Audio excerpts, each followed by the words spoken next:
Thank you, Ron, for the very gracious introduction. You know, when you established the date for this conference, whoever thought we were going to be in the middle of a very dynamic time for Ontario's communities? The provincial legislature has very recently reconvened under new Premier Kathleen Wynne. Her leadership campaign, her throne speech, and her remarks to us yesterday spoke to the importance of addressing rural issues.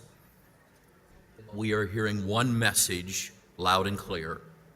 The Premier says that she wants to work with us as partners to serve Ontario better. Many of you have come a long way to be here, and you came because you have immediate needs. You have a tough job to do, and it's easier when you know that you are not working alone. In the absence of action at Queen's Park, we are all working alone. When I look at the communities that are represented here today, this is what I see. Most of you have bridges that need to be repaired or replaced. I see people who need good roads. I see people who are competing with one another for infrastructure grants. I see people here who agree with the chorus of voices who want to control costs, and they need better tools to do it. I see people here that are worried about how to pay for their community's emergency services. The interest arbitration tools that we have, they just haven't worked. We know what tools we need, and we cannot implement them alone. We need Ontario's legislature to work with us, and I do mean us. We have proposed the most reasonable approaches possible to restore faith in interest arbitration, where arbitrators do the math, and then they have to show the math. Why shouldn't they be held to account for their decisions?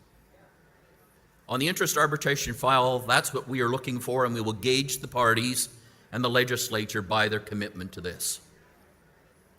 When I look out, I also see people who are trying to juggle increases in their operating costs, let alone trying to make infrastructure improvements with a ever-shrinking tax base and reduced OMPF funding. I see people who are trying to understand why OMPF is not even being reconciled anymore.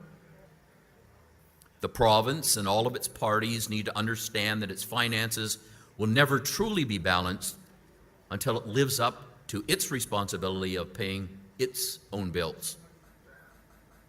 I see people who worry about how strongly our colleagues at Queen's Park appreciate the significance of our 2008 negotiated and agreed to upload agreement. I see people who are doing whatever they can to build their local economies and diversify their tax base. I see people at this conference that want to invest in green energy, and I see people that don't, and both are frustrated. I see people who want to make their communities more accessible, but fear the prospect of closing recreational trails and removing playgrounds because they cannot afford to satisfy the Ontario government's new AODA standards. I see people that want to protect and preserve water quality, but they cannot afford the cost of the Source Water Protection Act. I see people that support environmentally sustainable forestry and new energy policies to get our Ontario's lumber mills and pulp and paper mills working again. And I submit to you, the time is now. We can't wait. Our communities can't wait. The world around us won't wait. We all need to focus on what we can achieve for our communities today, right now. Dare I say, the politics in this room is all over the map. But we won't let that get in our way. When there is a problem in our communities, we get together and we fix it. When we see that there's a problem in Ontario, we get together and we fix that too. That's what success really does look like. Success is fixing the problems that we have today. Success will be measured by the extent to which all of our provincial colleagues work with us and one another to fix the problems that inspired you to run for council in the first place. Success will be measured by our ability to keep promises and pay our own bills. Success will be measured by our ability to efficiently pool our resources and build the infrastructure that Ontario needs. Ontario will succeed more often and better when the mindset truly reflects, here is what we can do together right now. Ontario's municipalities need to look forward. AMO's door is always wide open to everyone who is interested in working with us.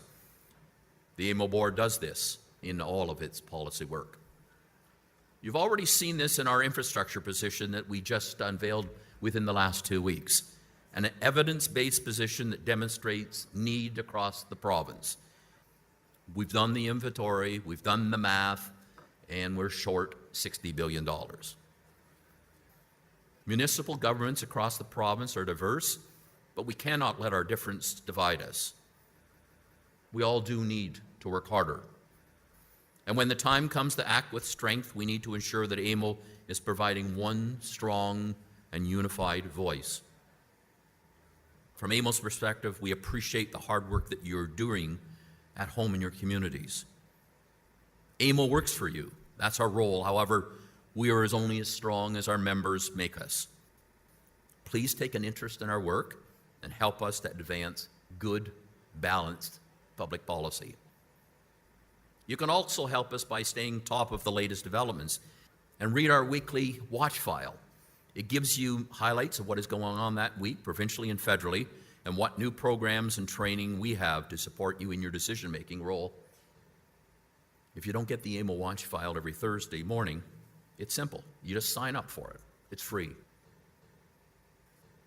Don't let partisan politics restrict any progress.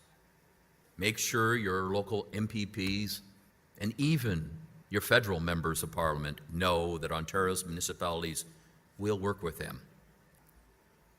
Here's what I know to be true. Top-down and bottom-up advocacy is generally the most successful, so you have a real role to play. Ontario's municipalities all achieve more when we work together and we stand together. Thank you very much for your attendance, and please enjoy the balance of the conference. Thank you.